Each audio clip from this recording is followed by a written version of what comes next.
大家好，歡迎收睇2026年4月13號呢條第一條片。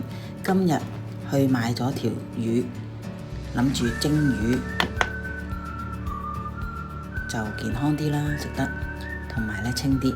咁呢條魚咧都幾大條，一個人食嘅份量。咁咧我諗住清蒸啦，有埋薑葱餸。咁啊，因為佢好厚啊，所以我要將佢要解開，然後咧將佢企起身嚟蒸，大概咧蒸10至13分鐘到啦。呢條魚嘅重量，咁啊希望好食。咁陣間都會爆啲豉油同埋油，就唔使俾糖啦。咁呢條魚都幾大條啦，所以可能都要蒸13分鐘以上，或者係到時再睇情形。咁就希望佢煮起嚟好食滑身，